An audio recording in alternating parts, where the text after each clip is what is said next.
Oh, looks like you made it to the top of my tower.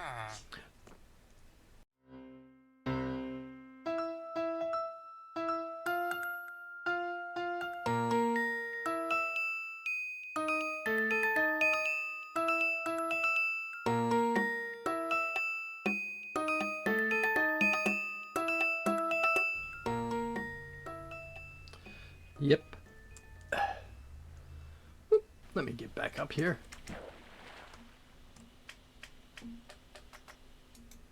Hello, adventurers. Talysman the Ur-Beatle here. I suppose you kind of wondered why I just jumped down from there. Well, let me just take you on a little tour and explain more about what's going on.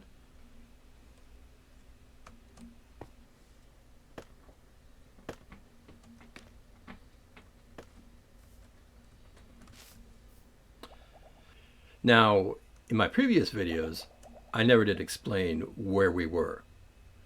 This little building over here is actually the Last Mile home base, or really, it's the Last Mile studio.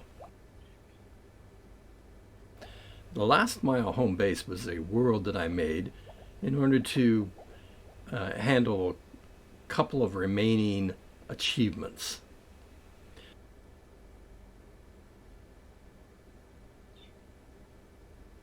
When I wanted to get a studio world where I could film little introductions like this, I thought, well, why not just use the Last Mile home base? It's already there.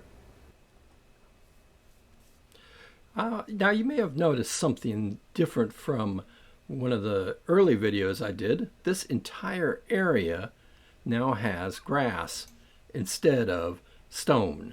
I put that in because, specifically, I also wanted to add this little deck area.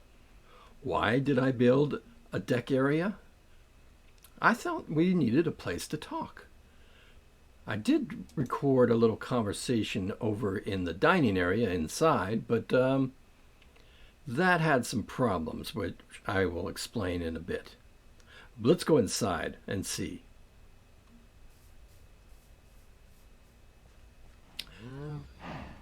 This right here that we're standing in is the entryway to my home base. I have equipment storage in the entryway, basically things that I figure I might need in day-to-day work, chores, or travel. On one side, I have tools mostly. On the other side, miscellaneous other items.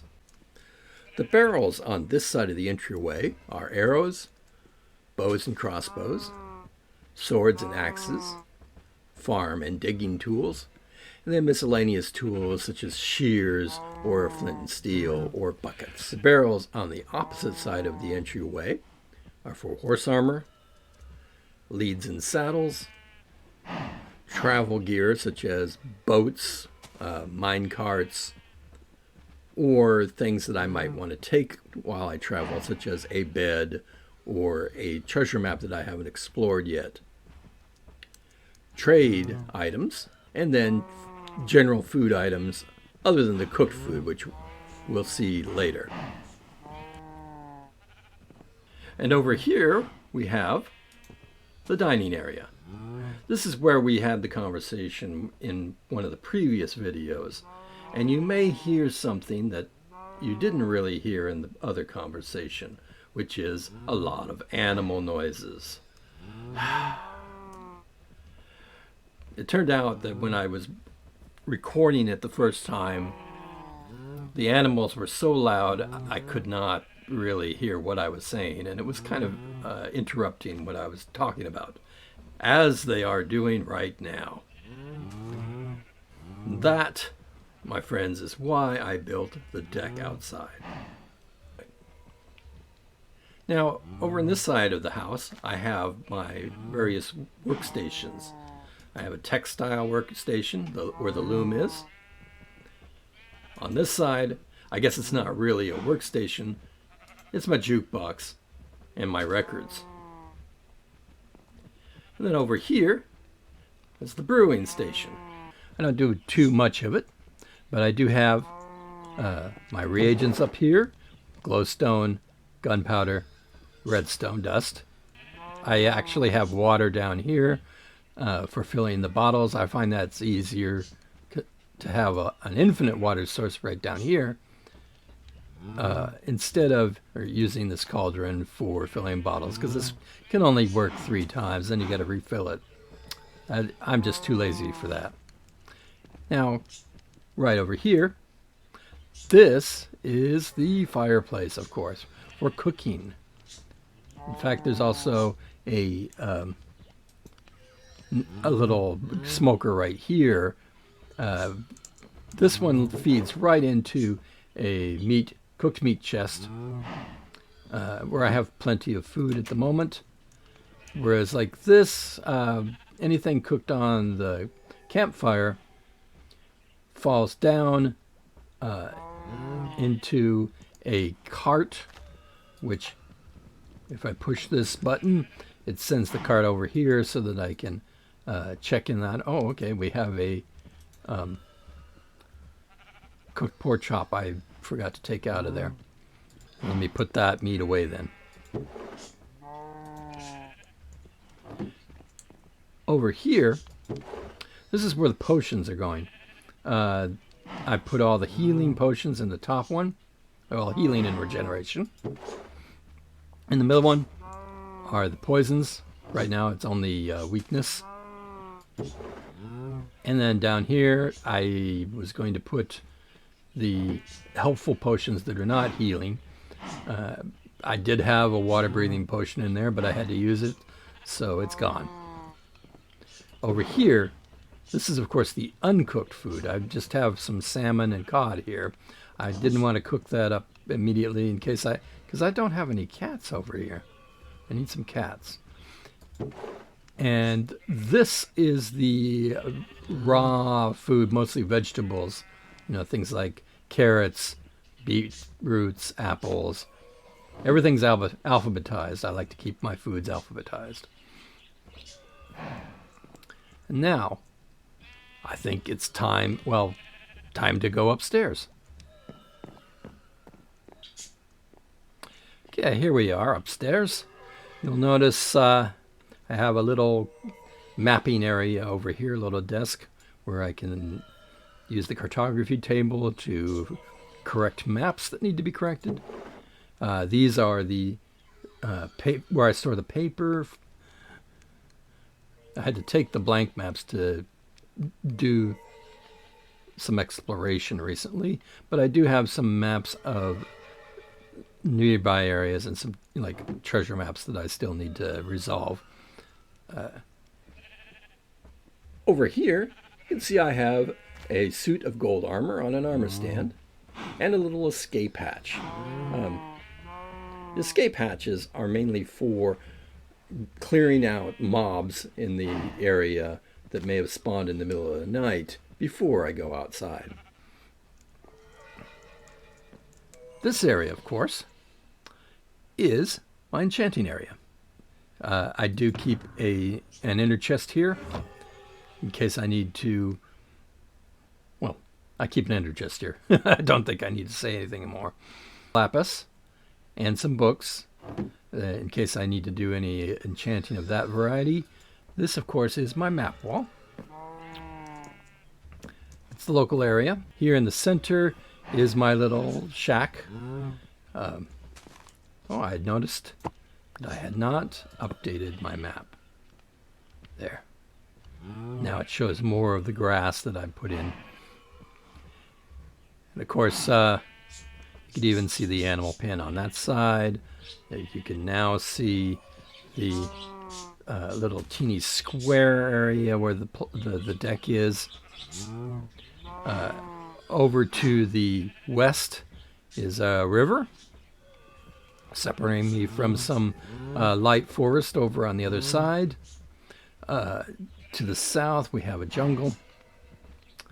To the west, we have a large mountain. In fact, there's some more mountains on the other side, and even off to the north, beyond what's shown on the map, there is another mountain over there. It's quite mountainous in this area. Now, you may have noticed that the way I have the map arranged, I always like my map walls to be on the north wall.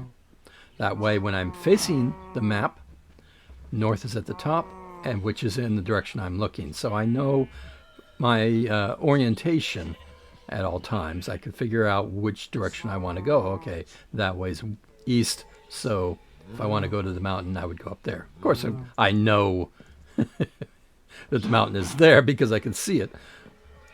But I mean, you understand what I mean there. Since I have a tendency to over-organize things, these barrels of armor are arranged in order of body parts from top to bottom. That barrel up there is for helmets. This barrel is for chest armor. This one is for leggings. And the bottom one, of course, is for boots. To complement my enchanting area, over here I have an anvil and a barrel where I store the gear that needs to be repaired or improved in some way. I have a couple of swords and picks in there that I would like to add mending to, but don't have a mending book handy. And now we have to go into the noisiest, well, the second noisiest room in the house. This right here is the bedroom. It's supposed to be a quiet area, but you may have heard that I have some allies flying around near, well, actually it looks like they're stuck up there, but I had to put them here because they were just kind of like roaming around and I was worried that they were going to get lost. This is the only place I had. I should build them a shed so that I could keep them under control. They are quite noisy.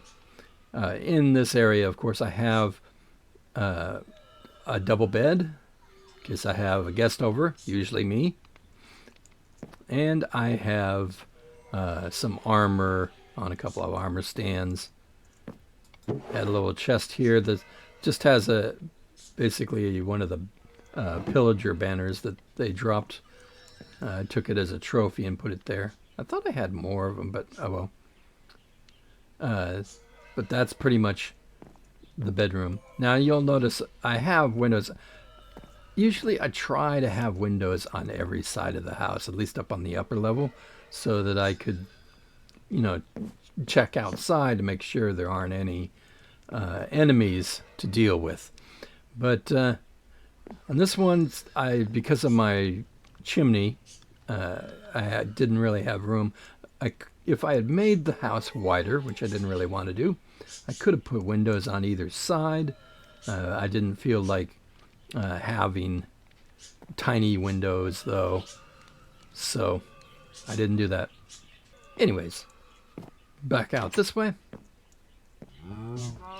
Now over here, this is where I have a ladder down to my basement, where I keep all my crafting, well, not all my crafting supplies, but a major part of my crafting supplies. So, down we go.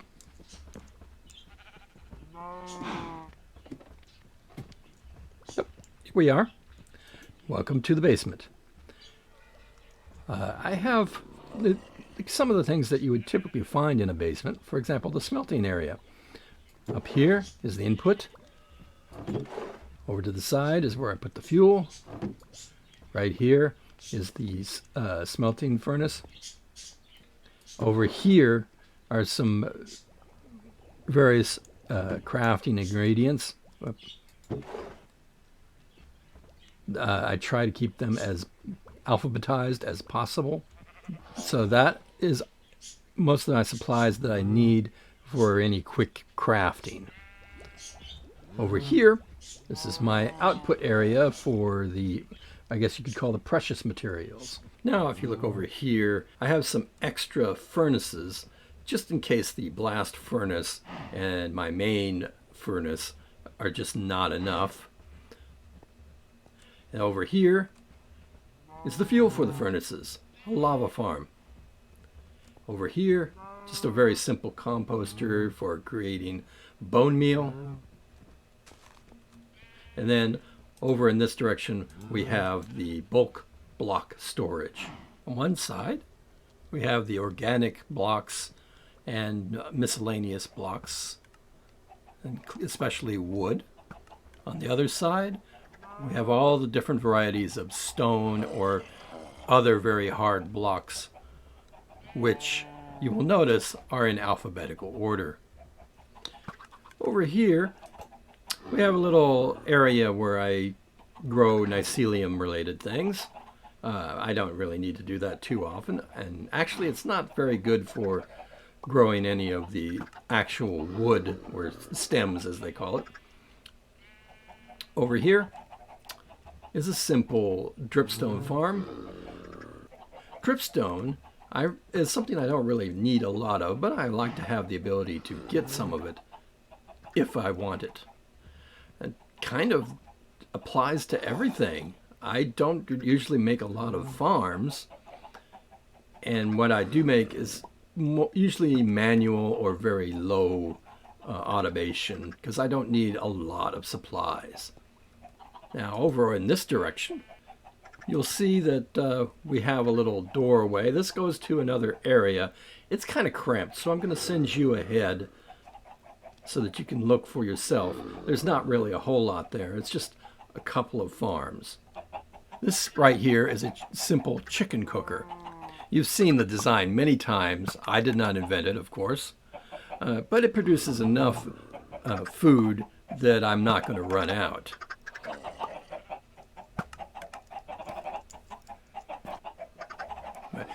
Over here we have a small bamboo farm and some cocoa beans.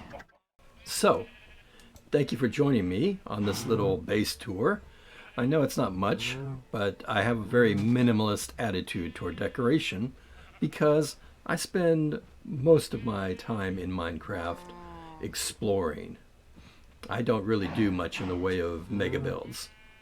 But now you have a little bit of an idea of what my base looks like. I do have big plans, as I suggested in an earlier video. And until then, this is Talysman the Ur-Beatle saying like, subscribe, and share and enjoy. Thank you.